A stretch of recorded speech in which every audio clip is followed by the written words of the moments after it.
mic because it's too high and all of them are white and tall. Can you guys hear me from the back? Can I shout it? Okay. Okay, guys, shut up. It's my show. Okay. Okay. So, how many of you were here at the last show? How many? Okay. Yeah. So I'm glad you came back. I have a bit of sad news though. Since the last show, I have had 0 Tinder matches. If you were here, I know I shouldn't have talked about it so openly and given away all these hints and their names. But I should have seen it coming because after that show, all of the girls in the audience were like, "Oh my God, you were amazing! That was so funny! We should be best friends." And the guys were like, "You're a fucking she-devil! No eye contact! Fuck you! My penis was offended by your jokes, and they weren't even funny, and they face-palmed me to get to the beer." I'm like, wow. And they probably like unmatched me after the set or during, like unmatched and blocked me with so much loathing. Guys, so brutal. It's okay though. Guys, here's the secret. You don't need Tinder and matches to get a guy. Yeah. All you need to do is be at Penthouse on any Friday. I see guilty looks. Don't leave. I've seen you there, guys. I bought you drinks. I've held your hair while you vomited. No, we're cool. Laughing too loud is a sign of guilt. And you just have to stay there until like 3 or 4. You are guaranteed to find a guy. For me, it's mostly all those Grab drivers at the bottom. Like, oh my God, they're so interested in me. They chase me so hard. Where are you going? I'm like, oh my God, no, please. So much attention from all these taxi drivers and occasionally the security at Penthouse. Yeah, so it's all right. So, okay, honestly though, seriously, I've been single for a while.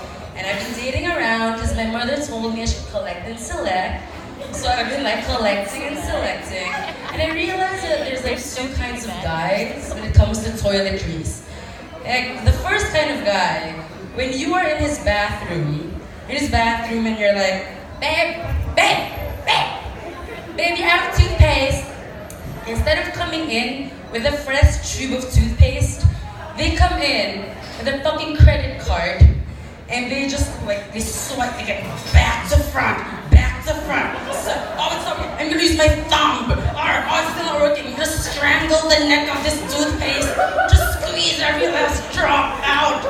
And then like it poops like a pea-sized crusty dollop on my toothbrush. And then he goes, I wasn't out of toothpaste. See, toothpaste. Or like with the shampoo. When the shampoo is like farting aggressively, like he doesn't hear that as the sound of him needing to buy a new bottle of shampoo. He hears that as the sound of shampoo trying to come out of the bottle. So he's like, oh, let me help this shampoo come out. Add some water, make this disgusting shampoo cocktail, and like he pours this shitty, disgusting concoction of tetanus water because he has no filter, he's a deadbeat, and shampoo and foam in my beautiful hair. All of us have been there. Some of it is self-induced, mostly from the guys. You do that to yourselves. It's terrible. Once I dated a guy, he had toilet paper, but it was on the floor. Like, he couldn't even afford one of those dogs from Clade, you know the dog with his tail sticking out? He couldn't even afford that dog to put the toilet paper in. It was just like sitting there dirty and wet. And it's not like half wet at the bottom and you can like peel off the top and make the like toilet paper rolls to wipe your lady parts on the off chance the top part was clean and dry. No, the whole thing was fucking wet. Well, I'm a lady. I can't wipe my lady parts, the glorious light of my lady parts, with like wet, disgusting toilet paper, right? So I used this towel. It was dry.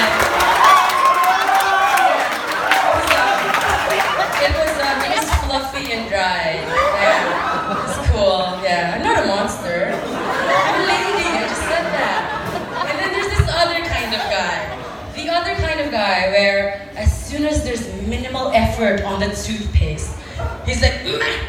And then he opens this glorious cabinet under his sink, and it's like a mini city care pharmacy. It's like, babe, what do you want? Do you want Oral-B? Do you want Colgate? Do you want Sensodyne? What do you want? And after you brush your teeth, they're like, do you want some mouthwash? Do you want some floss? Ooh, this guy flosses.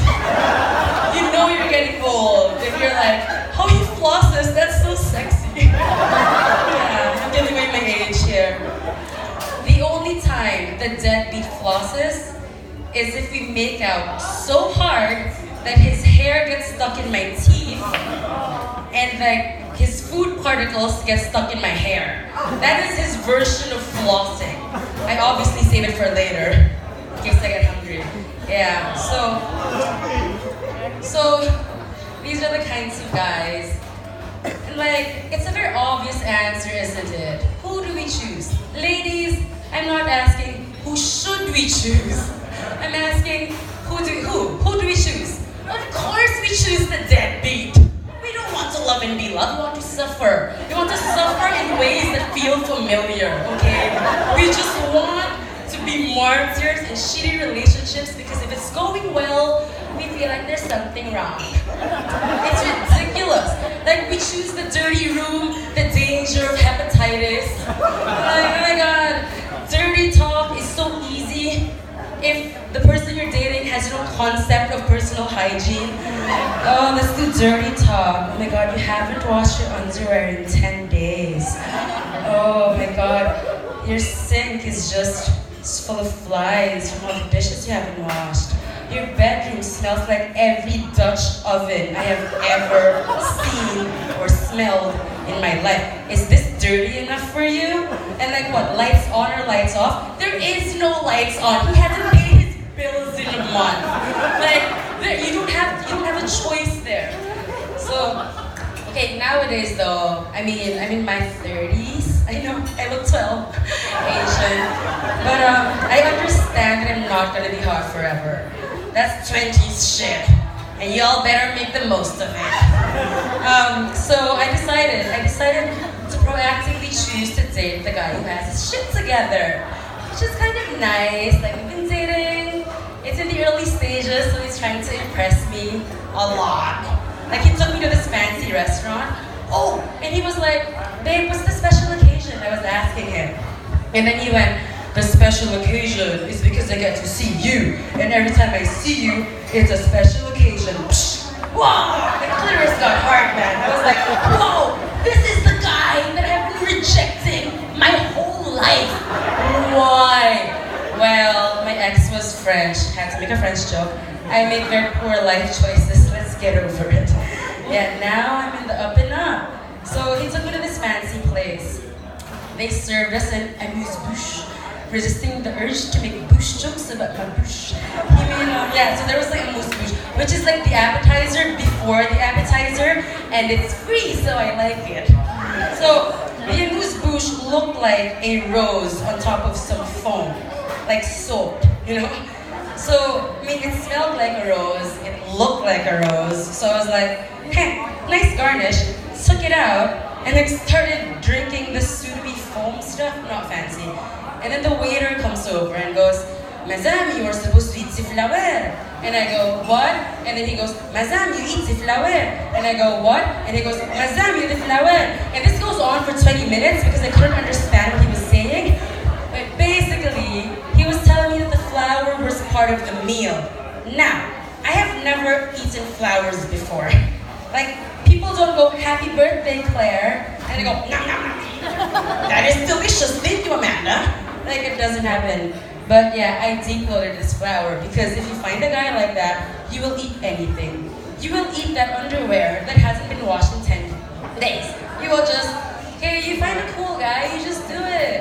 And then all of my friends are like, oh my god, Claire, where did you meet this guy?